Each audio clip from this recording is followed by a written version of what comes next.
आज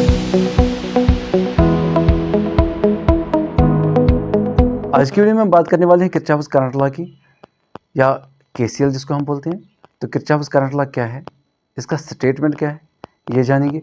और बाद में कुछ न्यूमेरिकल्स भी करते हैं, जिससे हमें समझ आता है कि किरचॉफ्स करंट लॉ को कैसे एक सर्किट में अप्लाई किया जा सकता है। डियर स्टूडेंट्स, आज हम बात करेंगे किरचॉफ्स करंट लॉ की। अगर हम इसका स्टेटमेंट देखेंगे तो स्टेटमेंट इसका ये है कि that algebraic sum of all the currents meeting at A junction is zero. ये मतलब क्या होता है, अगर हम समझने के लिए यहाँ पे एक सर्किट का हिस्सा देखेंगे। यहाँ पे मैंने एक सर्किट का जंक्शन लिया हुआ है जहाँ डिफरेंट रेजिस्टर्स जो है मीट कर रहे हैं at this junction. Current is entering the junction through some resistors and current is leaving the junction through some resistors. ठीक है, जैसे R1 के थ्रू जो करंट I1 है, it is going towards the junction या it is entering the junction. ये I2 current is entering the junction. ये I5 current it is leaving the junction. This is also leaving the junction, this is also leaving the junction.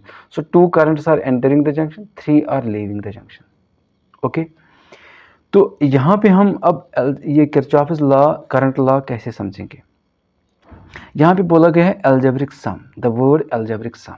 जब हम algebraic sum की बात करते हैं तो यहाँ पे साइन कन्वेंशन जो है इसका जिक्र होता है। साइन कन्वेंशन मीन्स हम जो भी करंट यहाँ पे डील कर रहे हैं किसी जंक्शन पे सर्किट के, इस जंक्शन पे करंट या तो आएगा या तो जाएगा, दो ही चीजें हैं।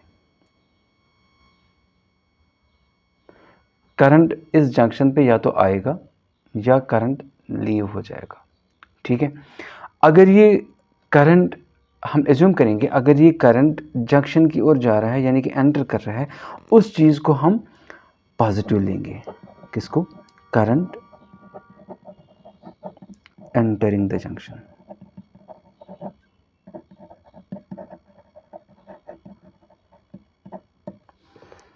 इसी तरह से जो करंट्स यहाँ पे लीव कर रहे हैं जंक्शन को, उसको हम नेगेटिव लेंगे। ठीक है, so current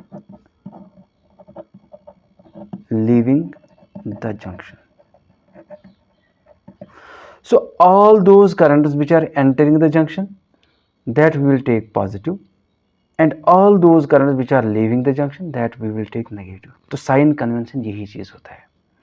so Kirchhoff's law को अप्लाई, करंट लॉ को अप्लाई करने के लिए या इसको एक इक्वेशन फॉर्म में लिखने के लिए हमें पहले साइन कन्वेंशन सीखना पड़ता है। तो मैथमेटिकल फॉर्म देने के लिए इसको एक इक्वेशन बन जाती है in the form of these currents. ठीक है, तो अब हम स्टेटमेंट देख पा रहे हैं कि that algebraic sum of all the currents. तो हमने क्या करना है, सम करना है किनका, सारे करंट्स का जो ये जंक्शन पे मीट कर रहे हैं, इनका सम करना। So we will be considering all these currents. Let's consider from I1 I2 so on. So I1, if we talk about this I1, it is entering junction, so entering junction means positive, so I1 will be taken as positive. Okay, I1 will be taken as positive. Then about I2, it is also entering junction, so this is also positive. Okay, then what about I3? I3 is leaving the junction, so minus I3, because leaving junction negative. I4 is leaving junction, so minus. I5 is leaving junction, so minus. Then what we have seen, algebraic sum of all the currents meeting at a junction is zero. So this is what is called algebraic sum. जहाँ पे हमने plus और minus का ख्याल रखा उसी को बोलते हैं algebraic. The word algebraic means taking care of positive and negative sign. हम इसको फिर लास्ट में लिखेंगे equating to zero. So we can say that this is the algebraic sum of all the currents which are meeting at this junction, it is equal to zero.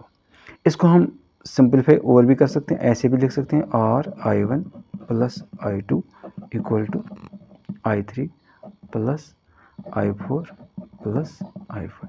यहाँ से हमने दूसरा एक चीज़ भी देखा कि the sum of incoming currents is equal to sum of outgoing currents. Incoming outgoing, sum of incoming currents is equal to sum of outgoing currents. Okay, so this is what is called Kirchhoff's current law. चलिए और एक example ले लेते हैं। इस example में अगर हम देखेंगे, एक सर्किट हमारे पास है जिसमें कई सारे जंक्शंस हैं। फॉर एग्ज़ाम्पल यहाँ से अगर हम देखेंगे ये एक जंक्शन है, let me name this as junction 1। Here we have one more junction, junction 2। This as another junction, say junction 3। कुछ भी नाम दे सकते हैं, for example J1, J2, J3 या 1, 2, 3 कुछ भी, ठीक है। तो यहाँ पे हम अगर किसी भी जंक्शन के लिए KCL अप्लाई करते हैं तो कैसे करेंगे? For example apply KCL at junction 1. I1 is the only current that's incoming, that means it's coming towards the junction, so we'll be taking I1 as positive. Now we have other currents here, for example I2, it is leaving, so we'll be taking as negative. I3, it is also leaving the junction through R3, so it is minus I3. I4 is also leaving, so we will be taking minus I4, then equate to 0. Okay, again I will be repeating. I1 is going into the junction, so it's positive. Others are leaving the junction, so they will be all negative, and equate them to 0. This is the equation 1. Similarly, if we apply KCL at this junction 2, what we can see here, I2 is going into the junction, I3 is also going into the junction, so both will be taken as positive. This is at junction 2. I2 is positive, going into the junction. I3 is positive because it is also going into the junction. इसी तरह से I5 की बात हम करेंगे. I5 जो है ये आउट ऑफ जंक्शन है या leaving the junction, so it will be negative, then equate to 0. This is one more equation we have. इसी तरह से हम यहाँ पे इस जंक्शन पे भी KCL अप्लाई कर सकते हैं. जंक्शन 3 के लिए मैं लिख सकता हूँ. So associated with this junction we have I4, I5, I6. So we can write down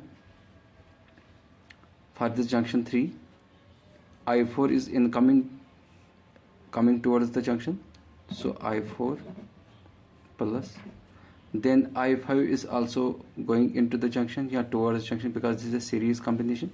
You can see current will be same here in R6 as well, so you can write plus I5. Then this current, that's I6, is leaving the junction, so we'll be writing minus I6 equal to 0. Okay, all these three equations can be rearranged as well. For example, here you can write I2 plus I3 equal to I5, moving this I5 on the right.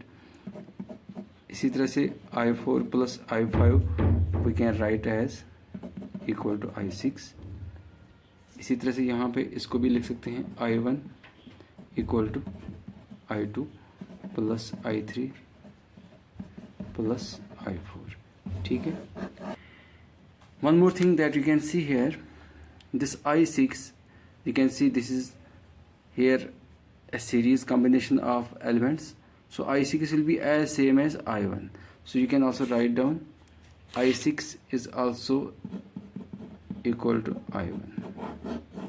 Likewise यहाँ पे भी I5 जो है, ये जो या R5 के through जो I5 का वैल्यू है वही वैल्यू इस R6 के थ्रू भी होगा, क्योंकि ये सीरीज कम्बिनेशन है. ठीक है, जहाँ भी आपके कंपोनेंट सीरीज में होते हैं वो किस तरह से भी होंगे, लेकिन सीरीज में होने चाहिए. जैसे ये आप देख सकते हैं यहाँ से ये दो रेजिस्टेंस सीरीज में है, इसका मतलब इनके थ्रू जो भी करंट होगा वो सेम होगा.